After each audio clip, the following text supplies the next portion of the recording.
सत्संग की प्राप्ति अति दुर्लभ है। और प्रथम तो मानुष जन्म का मिलना बहुत ही कठिन है, दुर्लभ है, सुदुर्लभ बताया। और मनुष्य जन्म मिल जाए तो भक्ति करने की इच्छा जीव में होती नहीं, और पूर्व संस्कार से कहीं होती है तो काल के दूतों ने इसको मिसगाइड बहुत कर रखा है, बतेरा कर रखा है। ना जाने के लाखों करोड़ों की संख्या में मार्गदर्शक तैयार कर रखे हैं, घर घर में मार्गदर्शक, गांव गांव में मार्गदर्शक, शहर में सब जगह इन्हें बैठा रखे अपने दूत या भोली आत्मा भ्रमित, उन दूतों से भ्रमित होकर के एक दूसरे को स्वयं ही दंत कथा लोक कथा सुना करके उनके भक्ति मार्ग को बदल देते हैं। तो मानुष जीवन मिलना मुश्किल, मानुष जीवन मिल जाता, कोई संत मिलना अति दुर्लभ, सुदुर्लभ है। गीता जी अध्याय नंबर 7 के श्लोक नंबर 12 से लेकर 19 तक ये बताया है। गीता ज्ञानदाता ब्रह्म कह रहा है कि रजगुण ब्रह्मा सदगुण विष्णु तमगुण शिव जी से जो कुछ भी हो रहा है, रजगुण ब्रह्मा जी से उत्पत्ति, सतगुण विष्णु जी से सतिथि और तमगुण शिव जी से संहार, इनका मुख्य कारण मैं ही हूं। क्योंकि काल को श्राप लगा हुआ है, ब्रह्म को श्राप लगा हुआ है 1 लाख मानव शरीरधारी प्राणियों का नित्य आहार करने का, जिसके कारण इसने अपने तीनों पुत्रों से ये व्यवस्था अपनी बनवा रखी है। गीता जी अध्याय नंबर 7 के श्लोक 15 में स्पष्ट किया है कि इस त्रिगुणमयी माया रजगुण ब्रह्मा सदगुण विष्णु तमगुण शिव जी द्वारा फैलाए गए ये जाल और इन्हीं से मिलने वाले क्षणिक लाभ के ऊपर जो प्राणी आधारित हो चुके हैं वो किसी की बात मानने को तैयार नहीं। उन त्रिगुणमयी माया के द्वारा जिनका ज्ञान हरा जा चुका है, वो राक्षस स्वभाव को धारण किए हुए मनुष्यों में नीच दूषित कर्म करने वाले मूर्ख, ये मेरी भक्ति नहीं करते, मेरी पूजा नहीं करते, ब्रह्म कहता है। फिर अपनी भक्ति के बारे में 4 प्रकार के बताता है कि अर्थार्थी, आरत और जिज्ञासु तथा ज्ञानी। ये 4 प्रकार के मेरी साधना करते हैं, लेकिन इनमें से ज्ञानी मुझे पसंद है, अच्छा लगता है, ज्ञानी को मैं भी अच्छा लगता हूं। कहने का तात्पर्य है कि जो ब्रह्म साधना करते हैं वो लोग कोई तो हवन मात्र ही करते हैं, कोई किसी वेद के किसी अध्याय का 1-2 मंत्र याद करके उसका बार बार रिपीटेशन करते रहते हैं। जैसे ये गायत्री मंत्र बना रखा था इन भोली आत्माओं ने, इसके आगे ओम मंत्र लगा दिया यजुर्वेद अध्याय नंबर 36 के श्लोक नंबर 3 के साथ, मंत्र नंबर 3 के साथ। जबकि ये महिमात्मक परमात्मा की विशेष महिमा के ये मंत्र हैं वेदों में, और उस पूर्ण परमात्मा की महिमा इसके अंदर ओम ब्रह्म का जाप है, और उस परमेश्वर का ये ओम नाम नहीं है, इसके साथ ओम नाम नहीं लगाना चाहिए। इससे तो इस मंत्र का जो है अपमान होता है। जैसे प्रधानमंत्री जी के सामने मुख्यमंत्री लगा दे कोई, तो उस कागज को वो फेंक के मारेगा प्रधानमंत्री, कि इसकी बुद्धि इतना ही काम करती है, मुझे किस स्तर में सोच रहा है। तो ऐसे इस काल ने हमारे साथ इन काल के दूतों से मिसगाइड करवा रखा था।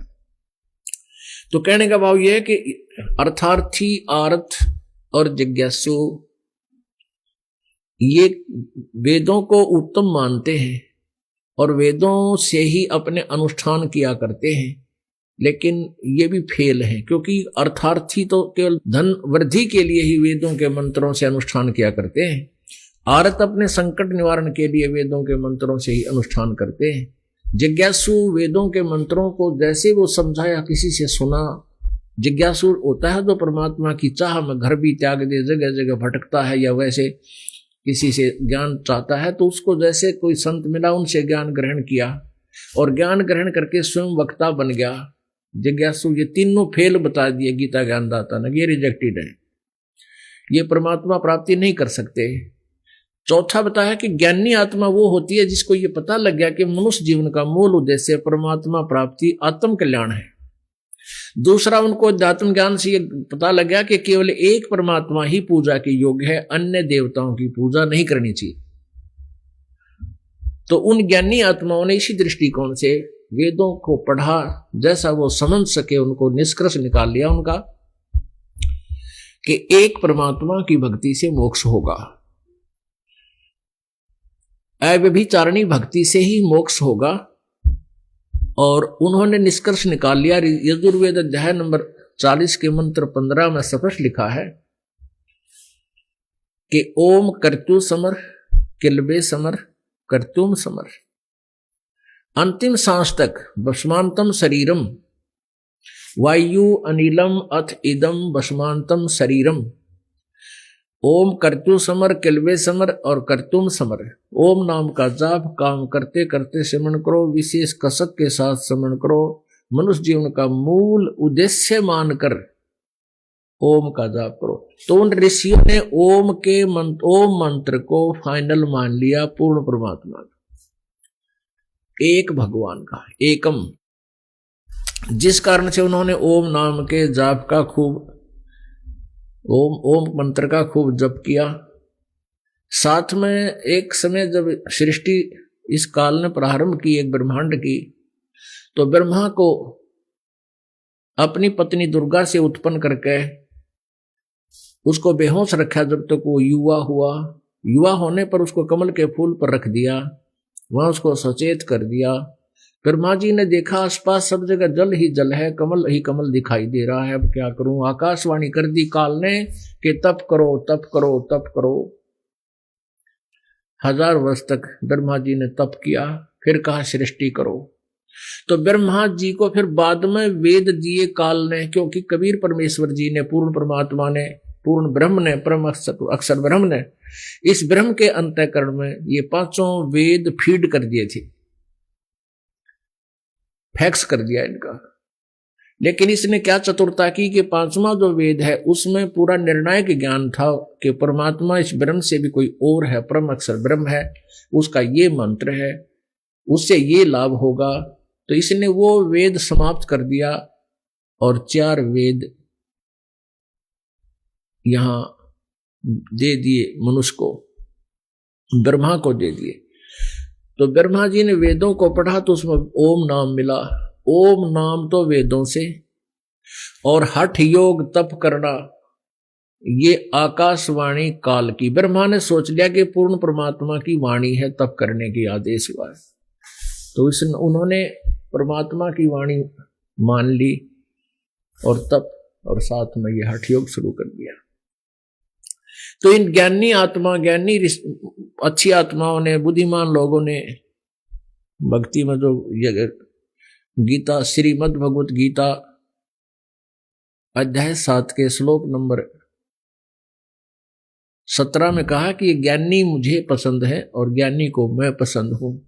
तो उन ज्ञानी आत्माओं ने ओम नाम का जाप प्रारंभ किया, बैठ गए आसन पद्म लगा के, और काफी पहले लंबी आयु होती थी, लाखों वर्ष की सतयुग में 1000 वर्षों तक बैठे रहे, तप करते रहे। भगवान तो मिला नहीं।